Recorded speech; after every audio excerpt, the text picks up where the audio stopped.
గడపకు వైసీపీ కార్యక్రమాన్ని మరింత పటిష్టంగా నిర్వహించేందుకు సిద్దమవుతున్నారు జగన్. ప్రజల్లో ఉన్న ప్రభుత్వ వ్యతిరేకతను తమకు అనుకూలంగా మలుచుకునేందుకు వ్యూహాలు రచిస్తున్నారు. ఇదే సమయంలో ప్రజా సమస్యలపై పోరాటాలకు కూడా ప్రణాళికలు సిద్దం చేస్తున్నారు. జూలై 8 వైఎస్ జయంతి రోజు మొదలైన గడప గడపకు వైసీపీ కార్యక్రమాన్ని ఆ పార్టీ ప్రతిష్టాత్మకంగా తీసుకుంది.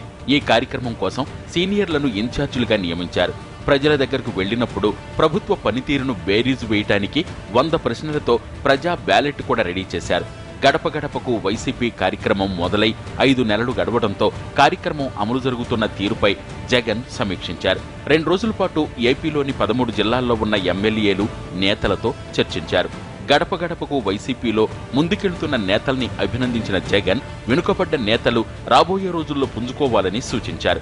ప్రభుత్వాన్ని ఎండగట్టే ఏ అవకాశాన్ని వదులుకోవద్దని చెప్పిన జగన్ పార్టీ కార్యక్రమాలని సీరియస్ గా తీసుకోవాలని నేతలకు సూచించారు. కష్టపడితేనే ఫలితం ఉంటుందని, మరోసారి ఎమ్మెల్యేలుగా గెలవాలన్నా ఈ కార్యక్రమాన్ని ఉపయోగించుకోవాలని హితవు పలికారు జగన్. మరోవైపు నేతలు కూడా వైసీపీ పరిస్థితి బాగుందని జగన్ కు రిపోర్ట్ ఇచ్చారు. పార్టీ అధ్యక్షులు వారు జగన్మోహన్ రెడ్డి గారు అయితే స్పెసిఫిక్ అడిగారు, మీరు గడప గడపకి తిరుగుతా ఉన్నారు కదా, పార్టీ పరిస్థితి ఏంటి, ఎట్లా ఉందని. ప్రతి వాళ్ళు చెప్పింది పార్టీ ఇవాళ ప్రభుత్వం మీద, ప్రభుత్వ వైఫల్యాల మీద, ప్రభుత్వం మీద వచ్చినటువంటి వ్యతిరేకతను గురించి ఇవన్నీ కూడా ఏకరువు పెడతా ఉన్నారు ప్రజలు. పార్టీ బాగా పుంజుకుంది, పార్టీ బలంగా ఉంది. ఇవాళ పార్టీ ఇవాళ ప్రజల్లో ఉన్నటువంటి మన ఈ బలంతో మేము ఇంకా ముందుకు పోతాం, పట్టుదలగా చేస్తాం.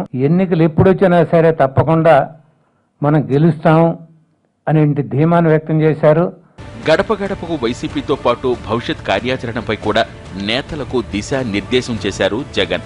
ఎన్నికలు ఎప్పుడు జరిగినా పార్టీ అధికారంలోకి వచ్చేలా కృషి చేయాలన్నారు. 2014లో అధికారంలోకి రావాల్సి ఉన్న చిన్న చిన్న పొరపాట్లతో ఓడిపోయామని, మరోసారి అవి పునరావృతం కాకూడదని జగన్ నేతల్ని హెచ్చరించారు.